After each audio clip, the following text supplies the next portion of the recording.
and then it can also work the other way too, where you start because once you start getting that attention, once you start getting uh, this following, it changes you.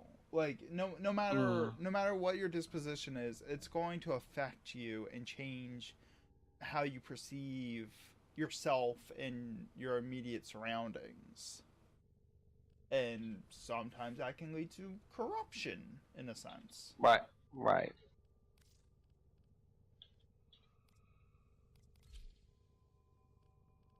And I mean I would argue that that's what we're kind of seeing on like the YouTube and social media circles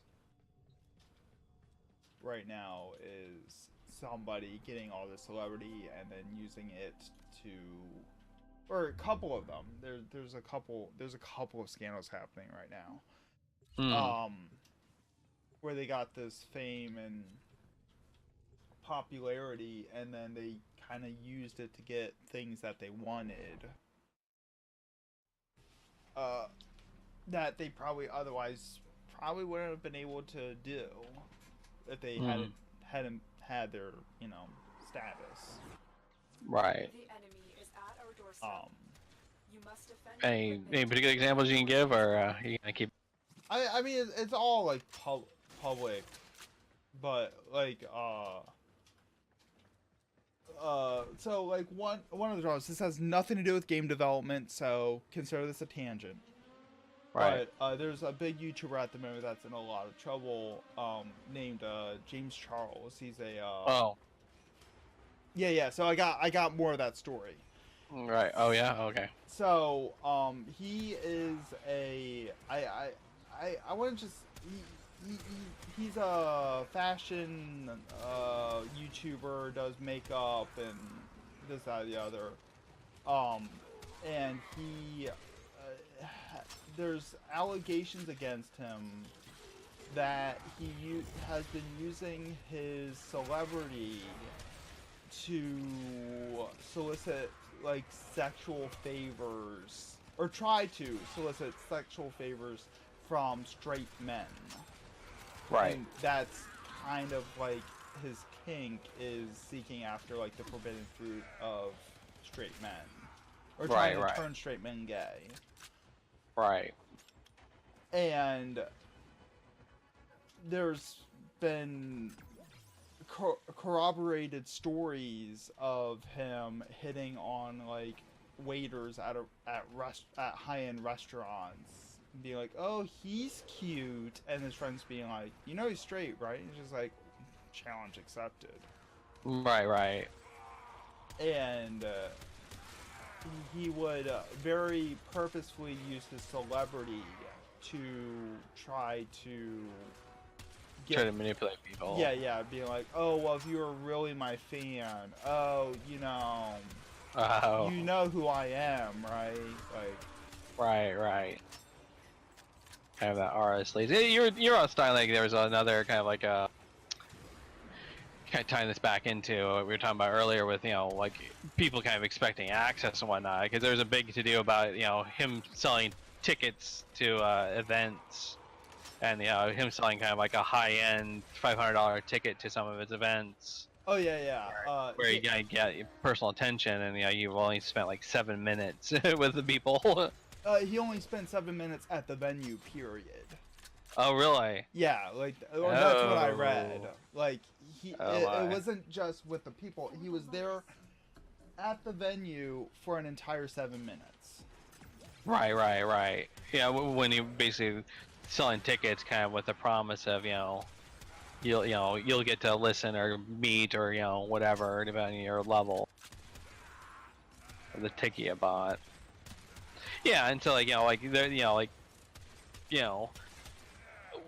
guess that's kind of another bit of downside, is that like when you get a celebrity, when you kind of get known, a lot of times your life, parts of your life are no longer your own. Right. There are expectations. Sometimes they're unrealistic expectations. Sometimes they're kind of really kind of unrealistic expectations. But I think it's kind of expected that if you're going to be paying, money for a ticket to go to an event with somebody there, that's going to be more than them, showing up, putting in a token appearance, and then, getting the fuck out. Because that feels kind of, like really slimy. That, it feels like a marketing gimmick. Like, oh yeah, buy this ticket, you'll see me for 7 minutes. Right. Set for $500 with the promise of an exclusive meet and greet. Right. When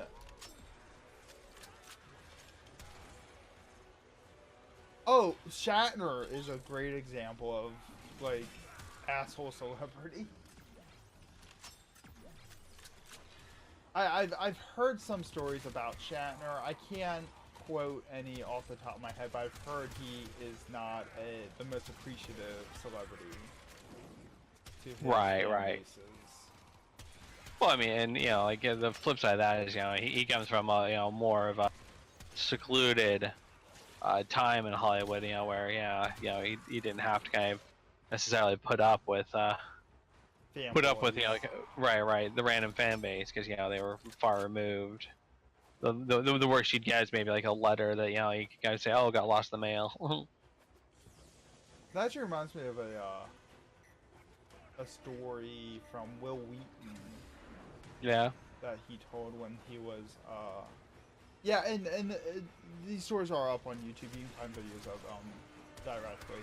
But he was telling a story about when the first time he met William Shatner as a fan was while he was on the set from Next Generation. And they were filming Star Trek V in the next set over. Right. And so like he hem and hawed for like 3 days. Like going over and saying hi and whatnot. Should I say hi? And so eventually like he was there with like his makeup lady, who was just kind of hanging out with him on the side of the set. Because he was a teenager at the time, so like someone hanging out with him wasn't that big of a surprise. Right. But so she's like, you should do it. You should do it. Like, go ahead, do it. And he's like half in his costume. Like, she zips him up and gets him like makeup up so that he looks, all ready. And he goes over and just like finds Shatner and says, hi, I'm on the show, and I do the stuff. And Shatner's just like, yeah, what do you do? And he's just like, I'm on the bridge, and I'm helmsman. And he just goes, I'd never let a kid be a helmsman on my ship. Wow. I know. And he's just like, okay. It was nice. But to be fair, of course, like most of the people that watch the show felt the same way. right. True, but they didn't say it to his face. Right. Yeah. That's true. I mean, but Shatner gives no fucks, and he's not trying to impress anybody. So. Right. Sometimes, the people like that get to say what the rest of us are thinking. Yeah, Vela knows the story too, apparently. So he goes back to the Next Generation set, like in tears. Right. And like the cast for Next Generation, they're kind of watching it and they're like, what's wrong with the kid? And one of the guys like heard what happened. He's just like, yeah, Shadow was being an ass to the kid. And and Jonathan Frakes just like, I'm gonna go kick his ass. Nice.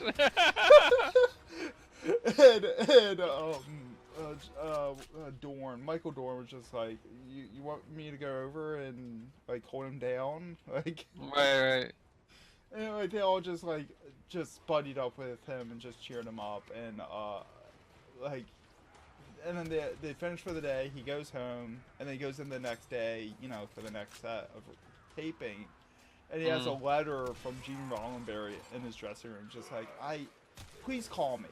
So he calls him from his phone. He's just like, I heard you had words with Mr. Shatner the other day, and I just wanted to let you know I talked to him. Did you get? Oh, the letter was from Shatner. It was like an apology letter from Shatner. Right. Just like, I would be proud to have you on my death, and like it wasn't even signed by him. It was like stamp signed. Right. And like, as soon as he finished reading the card, Roddenberry calls him on the phone. It's just like, I heard you had word with Shatner. Right. Did you get the card? I want to make sure you got the card, and we're all very proud to have you on our set. And Right.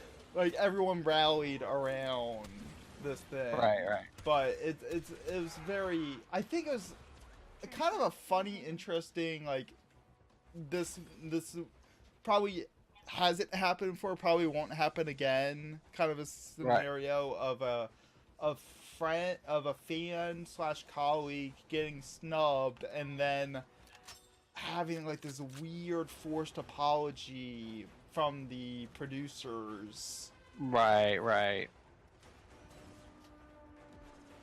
I mean, I've heard like interviews from Roddenberry. He actually did have like this super smooth voice. It was great. Well, yeah. Nice. But that was my impersonation of Will Wheaton's impersonation. Meta impersonation. Yeah. I went really meta there. Wow, we are really off topic. Anyways. Well, I mean, I think I think that's kind of the kind of going back to the benefits of celebrities. Like like you get a lot more kind of like treatment like that though. People kind of like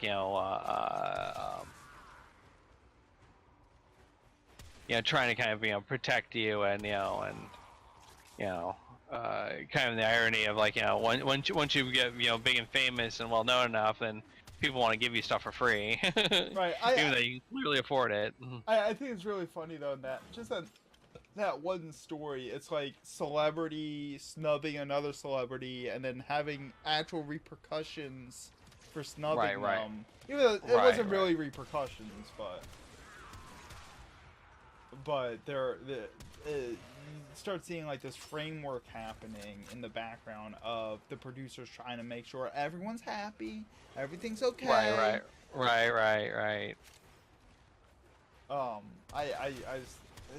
It's a funny story, and if you ever like just look up Will Wheaton meets William Shatner and you'll find him telling. Right.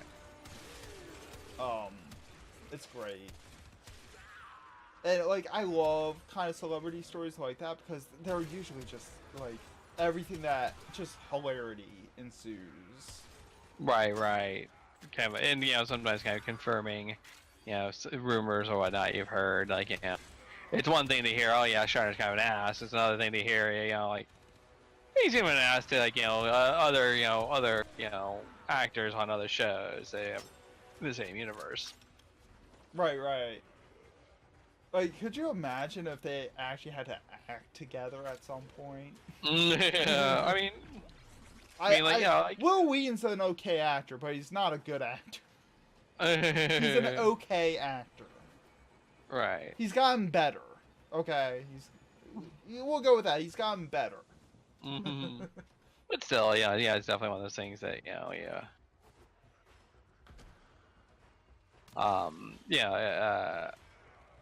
I mean, that's part of it is like actors are professionals and whatnot. Like what you said, sometimes you get like conflict and whatnot between professionals. I guess like that's another downside of celebrities. When you get celebrities together, things happen. Right.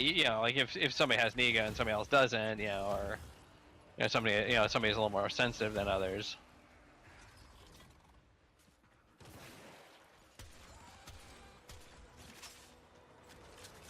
Oh yeah, Velo linked the video in the Discord.